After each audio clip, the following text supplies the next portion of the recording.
நேர்கள் கேட்டது லண்டனிலிருந்து உலக இந்து செய்தி மடல். அதை வழங்கியவர் வைஷ்ணவி ஆனந்த். அடுத்தபடியாக நமக்கு பிரகன்னாயகி சத்யநாராயணன் திருவான்மியூர் கோவில் பற்றி பேசுகிறார். அதைத் தொடர்ந்து பெங்களூர் நாகராஜன் நமக்கு வள்ளிமலை சுவாமிகள் பற்றி பேசுகிறார். அதைத் தொடர்ந்து சிறப்பு நிகழ்ச்சியாக இன்று பேட்டியளிப்பதற்காக நமக்கு ஹைதராபாத் சிவா வந்திருக்கிறார். சிவா அவர்களின் முகத்தை இன்றுதான் நீங்கள் காணப்போகிறீர்கள். ஆனால் அவரது குரலையோ 3 ஆண்டுகளுக்கு மேலாக கேட்டுக்கொண்டிருக்கிறீர்கள். அருமையான வாழ்க நிரந்தரம் வாழ்க தமிழ் மொழி என்ற பாடலை நாம் ஒலிபரப்பின் முடிவு பாடலாக 3 ஆண்டுகளுக்கு மேலாக ஒலிபரப்புகிறோம். அந்த சிம்மக்கோரன் மன்னன் இன்று நமக்கு பேட்டி அளிக்க வந்திருக்கார். அதுக்கு முன்பாக இதோ பிரகன்னாயகி சத்யநாராயணன் பேசுகிறார். ஆலயம் அறிவோம் வழங்குவது பிரகன்னாயகி சத்யநாராயணன்.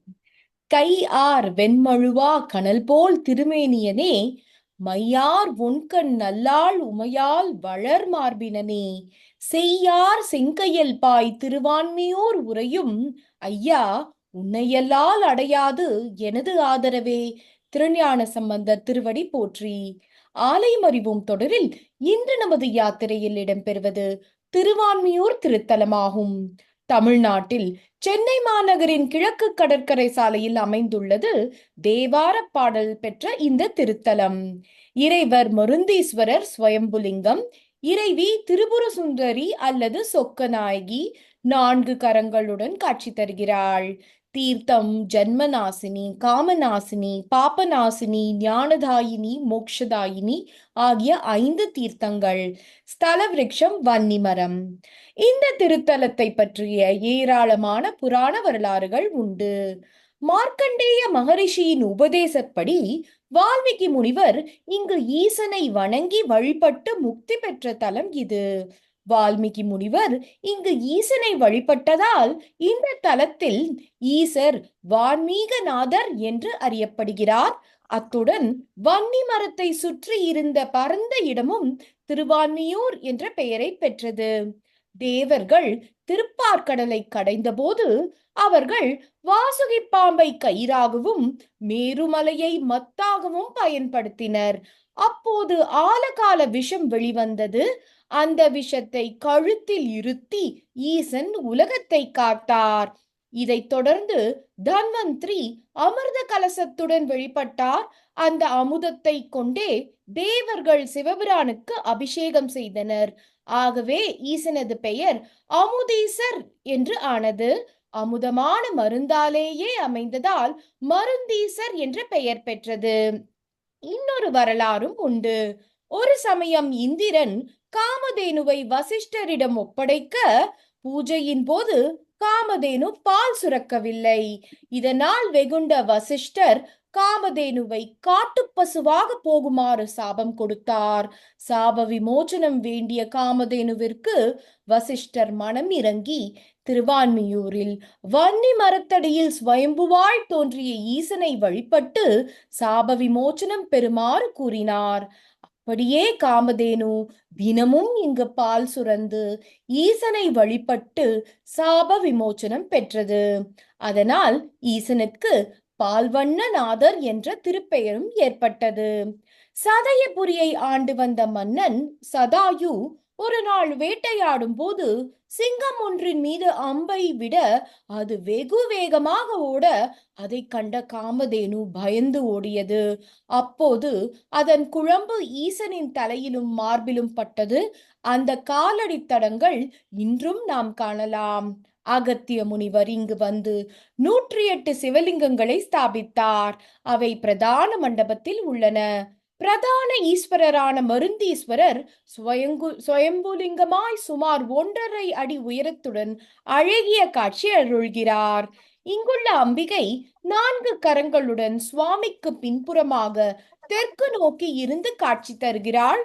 விநாயகரும் முருகனும் கிழக்கு நோக்கி உள்ளனர். இங்குள்ள கோஷ்டத்தில் உள்ள கடவுளரின் வரிசையும் மாறி உள்ளது. இங்கு காவலுக்கு திண்டி முண்டி ஆகியோர் உள்ளனர்.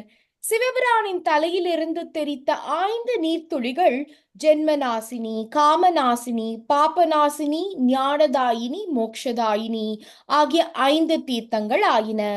கிழக்கு வாயிலில் உள்ள ஜென்மநாசினி இந்திரனின் பாவத்தை போக்கியது. இது சித்திரை குளம் என்ற பெயருடன் இன்று விளங்குகிறது. மடப்பள்ளியில் உள்ள கிணறாக உள்ள காமநாசினி சந்திரன் தன் ஒளியை திரும்பப் பெறச் செய்த தீர்த்தமாகும். மடப்பள்ளி கிணறு மோக்ஷதாயினி என்றும் அறியப்படுகிறது. பாபநாசினி என்பது கோவிலின் கிழக்கு கோபுரத்தின் அருகே உள்ள குளமாகும். ஞானதாயினி தீர்த்தம் இப்போது இல்லை. 1 ஏக்கர் பரப்பளவில் அமைந்துள்ள இந்த கோவிலில் 2 5 நிலை கோபுரங்கள் கொண்டுள்ளது. இந்த கோவிலின் பிரதான மண்டபம் 51 தூண்களுடன் அமைந்துள்ளது. தியாகராஜா மண்டபம் 3 வரிசையில் 10 தூண்களுடனும் இன்னொரு 4 தூண்கள் கடைசியில் அமைந்திருக்க 34 தூண்களுடன் பிரசித்தி பெற்று விளங்குகிறது.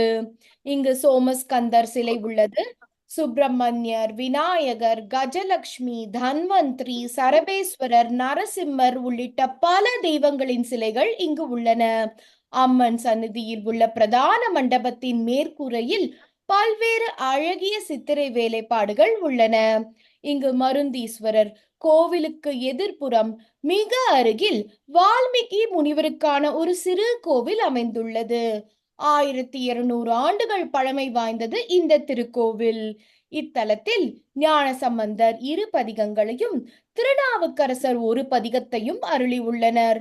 செக்கிழார், அருணகிரிநாதர், வண்ண சரபம் தண்டபாணி சுவாமிகள், பாம்பன் குமார குருதாச சுவாமிகள் உள்ளிட்ட பல தெய்வீக மகான்கள் இத்தலத்தை பற்றி பாடல்கள் புனைந்துள்ளனர். காலம் காலமாக ஆயிரக்கணக்கான பக்தர்களுக்கு அருள் பாலித்து வரும் மருந்தீஸ்வரரும் அன்னை திரிபுர சுந்தரியும் அனைவருக்கும் சர்வ மங்களத்தை தர ஞானமயம் சார்பில் பிரார்த்திக்கின்றோம். நன்றி, வணக்கம். நன்றி திருமதி பெருநாயகி சத்யநாராயணன். நேர்களே, பெங்களூரிலிருந்து திருவான்மியூர் பற்றி நமக்கு உரை வழங்கியவர் திருமதி பெருநாயகி சத்யநாராயணன். அடுத்தபடியாக பெங்களூரிலிருந்து நாகராஜன் அவர்கள் வள்ளிமலை சுவாமிகளின் சிறப்பினை பற்றி உரையாற்ற இருக்கிறார். இதோ பெங்களூர் நாகராஜன். அன்பார்ந்த தமிழ் நெஞ்சங்களே, திரு கல்யாண்ஜி அவர்களே, லண்டன் திரு சுவாமிநாதன் அவர்களே, ஹைதராபாத் டாக்டர் பி சிவா அவர்களே, அனைவருக்கும் வணக்கம், நமஸ்காரம். அருணகிரிநாதர் அருளுள்ள திருப்புகழ் பாடல்களை உலகெங்கும் பரப்பிய வள்ளிமலை சுவாமிகளை பற்றி இன்று சற்று சிந்திப்போம். வள்ளிமலை சுவாமிகள் 1870ஆம் ஆண்டு கோவை மாவட்டம் பூனாச்சி புதூரில் பிறந்தார். குழந்தைக்கு அர்த்தநாரி என்று பெற்றோர் பெயரிட்டனர். இளமையிலேயே இவருக்கு திருமணம் நடைபெற்றது. குழந்தைகளும் பிறந்தன. ஆனால் துரதிருஷ்டவசமாக மனைவியும் குழந்தைகளும் இறந்தனர். இன்னொரு திருமணமும் நடைபெற்றது. ஆனால் அந்த மனைவியும் அவர் பெற்றெடுத்த குழந்தைகளும் கூட இறந்தன. இதனால் மனம் நொந்தார் அர்த்தநாரி. மைசூர் அரண்மனையில் அவர் வேலை பார்க்க ஆரம்பித்தார். அப்போது தீராத வயிற்று வலி அவரை பீடித்து ஆட்டியது. இதனால் பல வைத்தியங்களை அவர் மேற்கொண்டார். ஆனால் பலன் ஒன்றும் கிடைக்கவில்லை. ஒரு நாள் கூட இருந்த அரண்மனை பணியாள் ஒருவன் அவரிடம் வந்து, நீங்கள் ஏன் பழனி சென்று முருகப்பெருமானை தரிசிக்க கூடாது? அவர் அனைத்து நோயையும் தீர்ப்பவர் ஆயிற்றே என்று கூறினார்.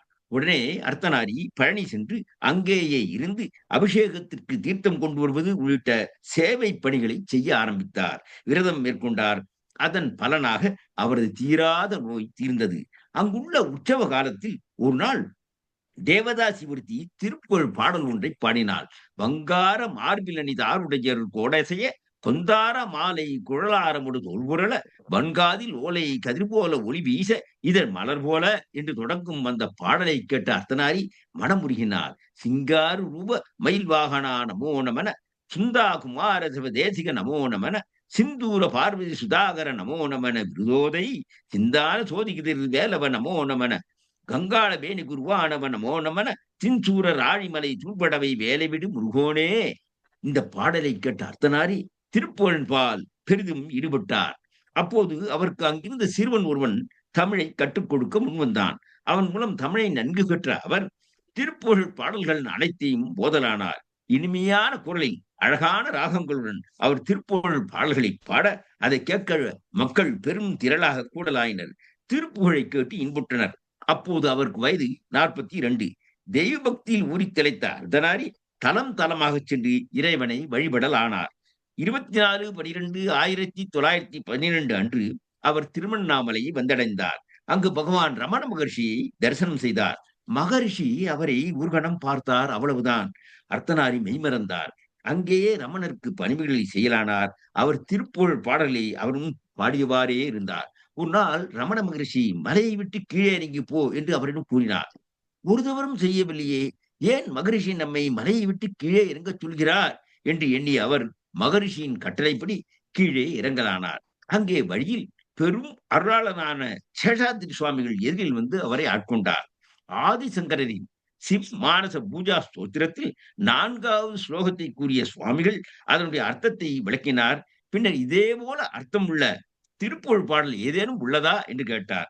உடனே அர்த்தநாரி, எனது யானும் வேறாகி எவரும் யாதும் யானாகும் இதே பாவனாதீத மறுபடாயே அமலவாய் என தொடங்கும் பாடல் 1281வது திருப்புகழ் பாடலை எடுத்து கூறினார். இதனால் மகிழ்ந்த சேஷாத்ரி சுவாமிகள், திருப்புகழே மகா மந்திரம், அதுவே உனக்கு போதுமானது, வள்ளிமலை சென்று அங்கேயே தவத்தை செய் என்று கூறி அருளினார். அப்போதுதான் அர்த்தநாரிக்கு ரமண மகரிஷி தன்னை ஏன் கீழே இறங்கி போக சொன்னார் என்பது புரிந்தது.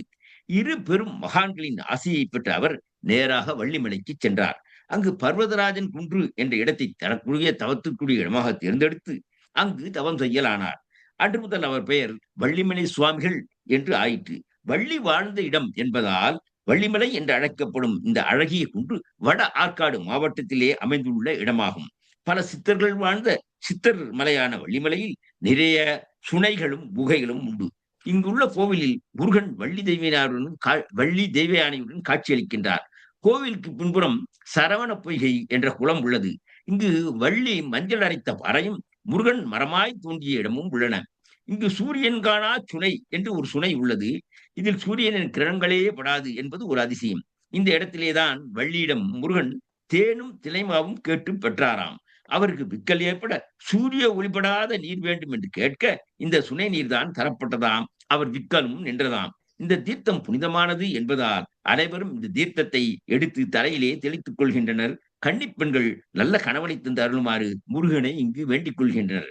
1916ஆம் ஆண்டு முதல் 1929ஆம் ஆண்டு முடிய வள்ளிமலை சுவாமிகள் இந்த இடத்திலும் சென்னையிலுமாக மாறி மாறி வசிக்கலானார். திருப்புகழை பரப்பும் தொண்டை அவர் மேற்கொண்டார். சுவாமிகளுக்கு பொங்கி அம்மனின் தரிசனமும் அருளும் இந்த காலத்திலே கிடைத்தது. சென்னையில் ஒரு சிறுமி சுவாமிகளின் வெற்றிலை பெட்டியை கேட்க அவர் அதை தந்தார். ஆனால் அதை திருப்பி வாங்க அவர் மறந்து விட்டார். பின்னர் வள்ளிமலைக்கு அவர் வந்தபோது ஒரு பாறையின் மேல் அவரது வெற்றிலை பெட்டி இருந்தது. அதிசயித்த அவர், யார் இப்படி செய்தது என்று நினைத்தார். நான் தான் பொங்கியம்மன் என்ற அசரீதி பதிலாக கிடைத்தது. வள்ளிமலையில் ஒரு சிறுமி ஆடிப்பாடி இருப்பதைக் கண்ட வள்ளிமலை சுவாமிகள் அந்த சிறுமியிடம், நீ யார் என்று கேட்க, நான் யார் என்பது ஒருபுறம் இருக்கட்டும், எனது பாட்டால் உனது உள்ளம் ஆனந்தத்தால் நிரம்பி வழிந்தது இல்லையா என்று அவள் கேட்டாள். அன்று முதல் ராக தாளத்துடன் திருப்புகழை பாட ஆரம்பித்தார் வள்ளிமலை சுவாமிகள். தனக்கு சிறுமி வடிவில் தரிசனம் தந்த பொங்கியம்மனுக்கு அவர் வள்ளி என்ற பெயரை தந்தார். அங்குள்ள பாறையிலே பொங்கியை பிரதிஷ்டை செய்தார். அது பொங்கிப்பாறை என்ற பெயருடன் இன்றும் விளங்குகிறது. அந்த காலத்திலே ஆங்கில முறைப்படி புத்தாண்டு தொடங்கும் தினங்களில் ஜனவரி 1 தேதி அன்று அதிகாலை சந்திப்பது அவர்களின் கீழ் வேலை பார்ப்போரின் வழக்கமாக இருந்தது. இதை கண்ணுற்ற சுவாமிகள் முருகனை அல்லவா தரிசிக்க வேண்டும் என்று எண்ணினார். 1917ஆம் ஆண்டு டிசம்பர் 31ஆம் தேதி அன்று திருத்தணி படிகளிலே 6 பேருடன் முருகனின் புகழ்பாடிவாரை ஏறனானார். 1918 ஜனவரி 1 தேதி அன்று இப்படி படித்திருப்பவர்கள் என்னும் புதிய வழக்கத்தை சுவாமிகள் தொடங்கி வைத்தார். இன்று அது பல்லாயிரக்கணக்கான பக்தர்கள் படியேறி முருகனை துதிக்கும் வழக்கமாக பெரிய திருவிழாவாகவே ஆகிவிட்டது. வள்ளிமலை சுவாமிகள் திருப்புகழை பரப்ப பல நூல்களை தொகுத்து அருளினார். 2ஆம் உலக மகா யுத்தத்தின் போது ஜப்பான், ஜெர்மனி ஆகிய நாடுகள் பல நாடுகளின் மீது குண்டுகளை வீசலாயின. அப்போது இந்தியாவிலும் மக்கள் யுத்த பீதியால் பயந்தனர். அதை போக்க திருப்புகழ் பாராயண குண்டு என்று ஒரு நூலை தொகுத்து 1942ஆம் ஆண்டு ஜனவரியில் சுவாமிகள் வெளியிட்டார். இத்திருப்புகழ் பாராயண குண்டு ஜெர்மனி, ஜப்பான் குண்டுகளை அடக்கவல்ல பேராற்றல் வாய்ந்த எதிர்குண்டு. சூரசம்ஹார காலத்தும் திருப்புகழ் வெற்றியே போர்க்களத்தில் முழங்கிற்று என்பது பூத வேதாள வகுப்பால் ஏற்படுவதால் போர்க்களத்திலும் மற்றும் எவ்விடத்தும் இறைவன் திருப்புகழை ஓதி எளிதில் சுகம் பெறலாம் என்றார் அவர். அடுத்து 1944ஆம் ஆண்டு ஜனவரியில் அனுஷ்டான திருப்புகழ் என்னும் ஒரு நூலை தொகுத்து அவர் வெளியிட்டார். காலையில் படுக்கையை விட்டு எழும்போது சொல்ல வேண்டிய பாடல், நீராடல் போது சொல்ல வேண்டியது, திருநீடல், உணவுள்ளல், வழிநடை செல்லல், தனிவழி நடத்தல், தும்மல், நோய் நீக்கு வேண்டல், இஷ்டகாரிய சித்தி வேண்டல், படுக்கைக்கு செல்லல் முதலிய காலங்களில் ஓத வேண்டிய திருப்புகழ் பாடல்களை பட்டியலிட்டு அனுஷ்டான திருப்புகழாக அதை உலகிற்கு அவர் அளித்தார்.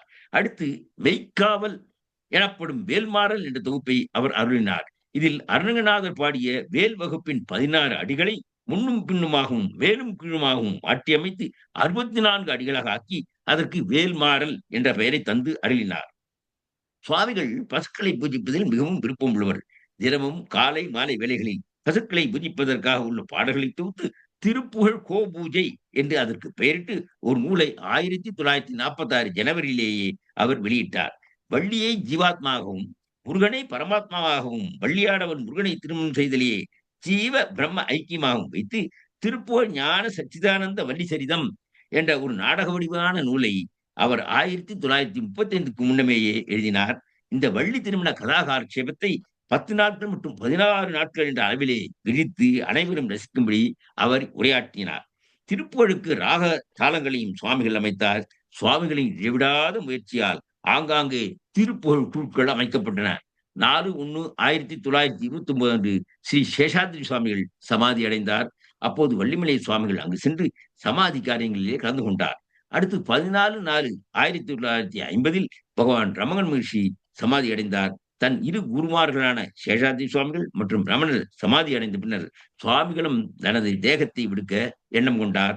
வள்ளிமலையிலிருந்து கீழறங்கி வந்த அன்பரிடம் கார்த்திகை கார்த்திகை என்று சுவாமிகள் கூறினார். அதன்படியே கார்த்திகை மாதம் கார்த்திகை தினத்தன்று அவர் சமாதி அடைந்தார். 22/11/1950 அவர் இறைவனுடன் கலந்தார். வள்ளிமலையில் எந்த குகையில் அதிக காலம் தங்கி தவம் புரிந்து திருப்புகழ் பாடல்களை பாடி வந்தாரோ அதே குகையில் அவருக்கு சமாதி எழுப்பப்பட்டது. அவரது சமாதி தினம் குரு பூஜை நாளாக அன்பர்கள் அனைவராலும் ஆண்டுதோறும் நவம்பர் மாதம் கொண்டாடப்பட்டு வருகிறது. நினைத்ததும் அளிக்கும் மனத்தையும் விற்கும் நிசிக்கருவருக்கும் பிறவாமல் நெருப்பையும் எரிக்கும் பொறுப்பையும் இருக்கும் நிறைப்புழ உரைக்கும் செயல்தாராய் என்று முருகப்பெருமானை வேண்டிக் கொண்டு என் உரையை முடிக்கின்றேன். வள்ளிமலை சுவாமிகள் அடிகள் போற்றி போற்றி போற்றி.